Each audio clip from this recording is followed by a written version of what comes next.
안녕하세요, 여러분. 예나 언니 동생 보건교사 햄토리예요. 지금부터 보건교사 합격 비결 2탄 시작합니다. 2탄에서는 본격적인 공부법에 대해 알려드릴게요. 교육학, 그리고 전공 공부법 알려드릴게요. 저의 전반적인 공부 방법은 저는 시험 과목이 2개밖에 없다 보니까 전공과 교육학을 매일 공부했습니다. 하지만 교육학은 20점, 전공은 80점 가량을 차지하다 보니 교육학보다는 전공에 더 많은 시간을 투자했어요. 2과목 다 강의 듣고 복습하면서 틈틈이 계속 모의고사를 푸는 식으로 공부했어요.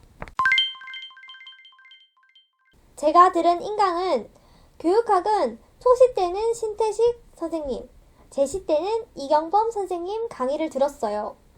공부법은 아무래도 서술형 문제이다 보니 내가 대략적으로 개념만 아는 것으로는 부족하고 문제에서 어떤 개념을 물어봤을 때 그 개념을 설명할 수 있게끔 공부했어요. 그리고 제 생각에는 교육학에서는 세세한 문제보다는 중요한 부분 위주로 나오는 것 같기 때문에 큰 주제 위주로 암기를 했습니다. 이렇게 큰 개념을 먼저 외우고 그 개념에 대해서도 내용을 나열할 수 있고 예시도 들을 수 있을 정도로 공부했어요. 주장을 적을 수 있다는 것은 그 근거를 적을 수 있어야 한다는 거니까 근거를 적을 수 있게끔 암기했어요.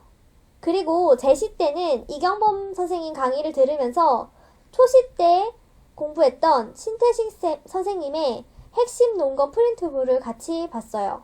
핵심 논거의 개념 정리가 아주 명확하게 잘 되어 있었거든요. 그리고 교육학은 개념 공부도 중요하지만 모의고사를 연습용으로 계속 풀어주는 게 무엇보다 중요합니다. 논술 시험이다 보니까 내가 이 개념을 잘 알고 있다 하더라도 이걸 다른 사람이 읽었을 때도 잘 알고 있게끔 보여야 하기 때문이에요. 모의고사는 개념 강의 시작하고 1-2달 뒤부터 일주일에 1개씩은 꼭 풀었습니다. 강의를 따라가다 보면 모의고사를 함께 계속 풀라고 하기 때문에 자연스럽게 풀게 됩니다. 제가 제시 때 선생님을 바꾼 이유는 아무래도 똑같은 선생님의 강의를 똑같이 커리큘럼대로 듣는 게 효율적이지 못할 것 같기 때문이었어요. 아무래도 다른 강의를 들으면 강조하는 부분도 다르고 다른 자극을 받을 수 있다는 생각이 들었기 때문이에요. 이미 아는 내용 똑같은 강의도 들으면 지루하잖아요.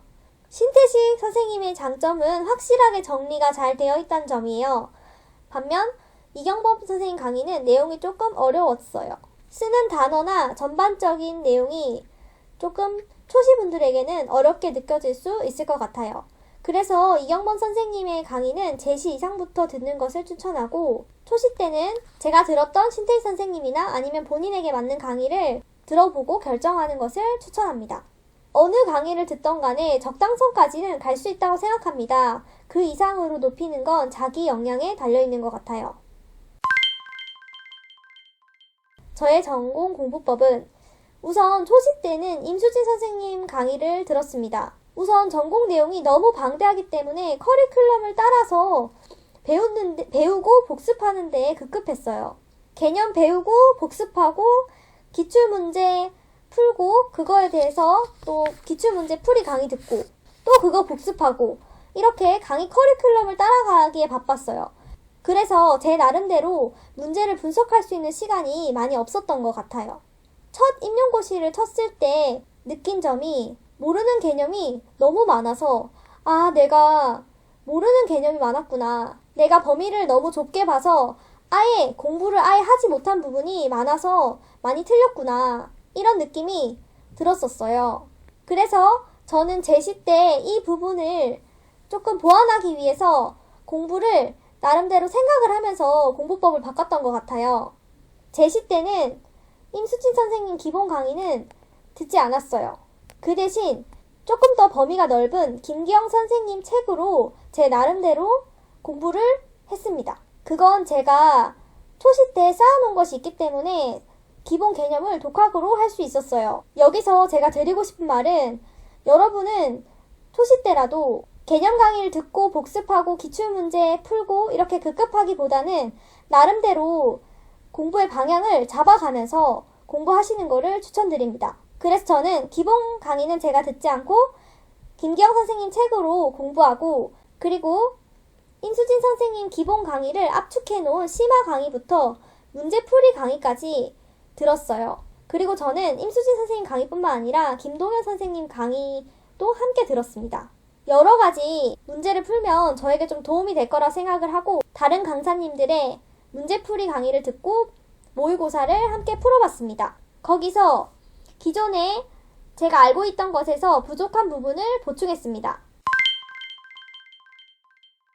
그거는 저만의 암기 노트를 만드는 것이었습니다.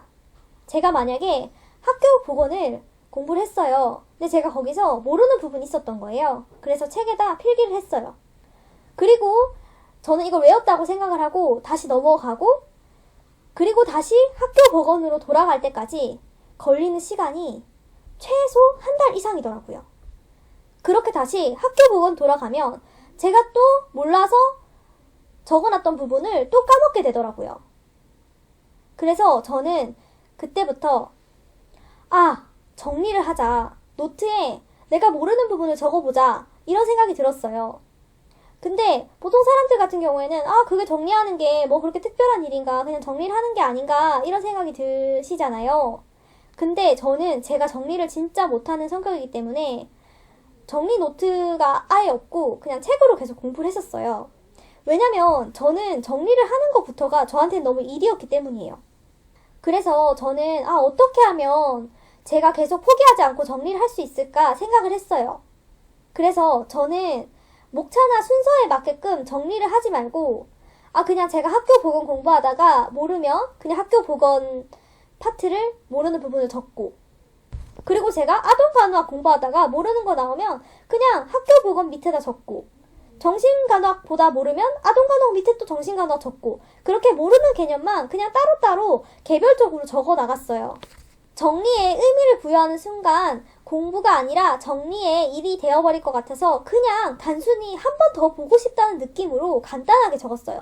형식의 구애도 받지 않고 범위도 여기 갔다 저기 갔다 넘나 들었죠. 그리고 암기 노트에 그 개념을 처음부터 끝까지 개념 정의 뭐 이런 걸 다 적는 것이 아니라 그냥 그 내용이 생각날 정도로만 적어줬어요. 암기 노트를 틈틈이 볼 때는 손으로 조금씩 가려서도 그 내용을 내가 서술할 수 있게끔도 생각하면서 그렇게 암기 노트를 적어 나갔어요. 저의 모토는 무조건 최대한 자주 보자. 내가 모르는 개념을 한 달에 한 번씩 보는 게 아니라 내가 원하는 만큼 보자. 셔틀버스 안에서, 밥 먹을 때, 공부 안 될 때 스탠딩 책상에서 이렇게 그냥 계속 봤어요. 그러니까 내가 모르는 개념을 정말 자주 보게 되고 다 암기가 되더라고요. 저는 이 공부를 하면서 되게 와닿았던 말이 선생님이 한 말씀이셨거든요. 이게 문제를 매기는 사람도 사람이라는 거예요. 그렇기 때문에 조금 전문가스럽고 있어 보이는 그런 답변이 조금 더 점수를 가질 확률이 높다는 거예요. 내가 만약에 이걸 모르는 문제다, 시험에서 모르는 문제를 맞닥뜨렸다 하더라도 내가 모르는 문제에 티를 내지 않고 최대한 답에 근접하게, 있음직하게 그렇게 적는 게 감점을 덜 받는 방법인 것 같아요. 왜냐면 이게 문제를 맞췄을 때 만점, 틀렸을 때 빵점, 이게 아니라 감점을 시키는 문제이기 때문이에요. 만약에 4점짜리 문제라고 치면 이게 완전히 완벽했을 때 4점을 주는 거고 마이너스 1점, 마이너스 2점, 마이너스 3점 이런 식으로 감점을 시키거든요. 채점은 3명이서 한다고 하지만 결국에는 감점을 시키는 채점은 달라지지 않아요. 제가 초수 때는 문제에 대한 대답만 하면 된다고 생각했었어요. 이게 뭐냐라고 했을 때 이건 이거다 이렇게 적으면 된다고 생각했는데 제시 때는 내 대답을 채점자가 알아들을 수 있게 적어야 된다고 생각이 바뀌었어요. 예를 들어 나는 A, B 부분을 다 아는데 매기는 사람도 알 거라 생각하고 배경 부분을 생략하는 거죠. 당연히 아는 A 부분을 생략하고 B 부분만 적는 거예요. 하지만 그렇게 하면 안 돼요. 매기는 사람들이 다 알아들을 수 있게 주장에 대한 배경 지식과 근거를 확실히 적어야 전문가처럼 보일 수 있거든요. 저는 같은 걸 뜻하는 말이라도 표현을 일반인이 하는 정도로 하지 않고 전문가적인 입장에서 답안을 작성하려고 노력했어요. 예를 들어 위 식도 역류 질환에서 과식이 원인이 되는 이유가 무엇인지 물어보면 그냥 대답을 하는 거라면 과식은 역류가 쉽게 되기 때문에 소량씩 자주 섭취해야 된다 라고 할 수 있지만 이거는 그냥 일반인들도 쓸 법한 표현이잖아요. 그래서 저는 과식은 음식이 위내에 머무르는 시간이 지연되기 때문에 하부식도 관략근이 이완될 수 있고 따라서 위산 분비가 증가될 수 있다. 이런 식으로 내가 머릿속으로 알고 있는 게 다가 아니라 전공적인 표현을 해주는 게 중요한 것 같아요. 강의는 끝났고요. 제 영상이 조금이라도 도움이 되셨다면 좋아요, 구독, 알람 설정까지 부탁드립니다. 그럼 안녕.